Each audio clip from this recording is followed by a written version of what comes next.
क्या पूरी दुनिया भारत को समझ पाने में चूक गई?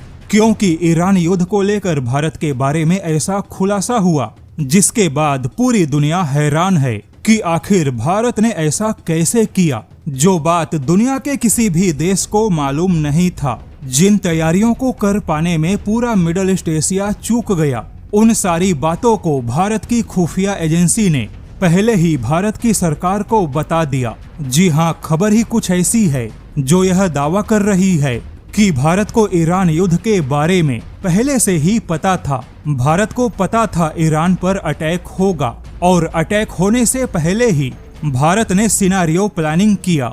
ऐसी प्लानिंग, ऐसी तैयारी जो ईरान पर अटैक होने से पहले दुनिया का कोई भी देश नहीं कर पाया। जैसा कि आपको पता होगा, पीएम मोदी इजराइल पहुंचे थे और जैसे ही इजराइल से वापस लौटे, उसके बाद सीधे ईरान पर अटैक हुआ। लेकिन पीएम मोदी की इजराइल यात्रा से भी थोड़ा पहले भारत और अमेरिका के बीच में ट्रेड एग्रीमेंट हुआ। लेकिन यह ट्रेड एग्रीमेंट ऐसी स्थिति में हुआ जब भारत और अमेरिका के बीच कुछ भी सामान्य नहीं था, क्योंकि ट्रेड एग्रीमेंट से 2 दिन पहले तक अमेरिका के राष्ट्रपति ट्रंप भारत को 500% की टैरिफ लगाने की धमकी दे रहे थे। लेकिन फिर बिना किसी बड़े इवेंट के, बिना किसी बड़े नेताओं के मुलाकात के अचानक से पता चला कि भारत और अमेरिका के बीच में ट्रेड एग्रीमेंट हो गया। तो यह कोई संयोग नहीं था, बल्कि ईरान के साथ युद्ध में जाने से पहले अमेरिका ने भारत के साथ में और भारत ने अमेरिका के साथ में मजबूरी में अपने मुद्दों को सुलझाया। यानी भारत को पता था अमेरिका और ईरान के बीच युद्ध होगा, लेकिन युद्ध के बाद हालात और भी ज्यादा खराब होंगे।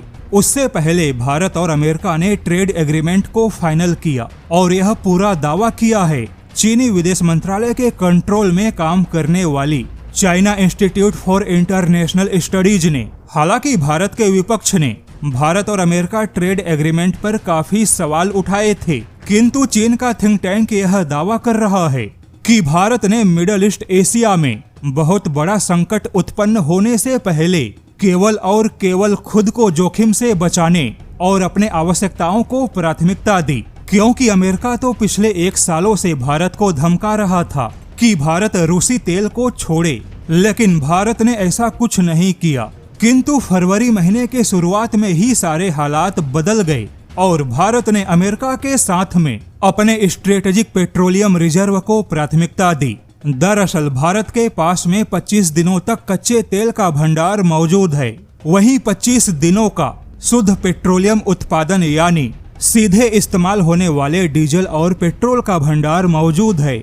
इसके अलावा भारत के 3 बड़े तेल भंडारों में 5 मिलियन मैट्रिक टन का आपातकाल भंडार भी मौजूद है। यानी ईरान पर अटैक होने से पहले भारत ने बड़े पैमाने पर अपने तेल के भंडार को रिजर्व किया और अमेरिकी तेल को खरीदने का फैसला भी इन्हीं संभावित हालात को ध्यान में रखकर हुआ। अब चीन का थिंक टैंक दावा कर रहा है कि कूटनीति की दुनिया में ऐसी बातों का खुलासा नहीं किया जाता। चीनी थिंक टैंक का दावा है कि भारत को पता था ईरान और मिडिल ईस्ट एशिया में कुछ बड़ा होगा, लेकिन उस घटना के घटित होने से पहले भारत ने हर मोर्चे पर केवल अपनी तैयारी को मजबूत किया। और भारत की ऐसी तैयारियों का नतीजा है कि भले ही मिडिल ईस्ट एशिया युद्ध की चपेट में है, लेकिन फिलहाल भारत के सामने डीजल, पेट्रोल या ऊर्जा का कोई संकट खड़ा नहीं होगा। यानी ईरान पर अटैक होने से पहले भारत खुद को बड़े ऊर्जा संकट से बचा पाने में कामयाब हुआ।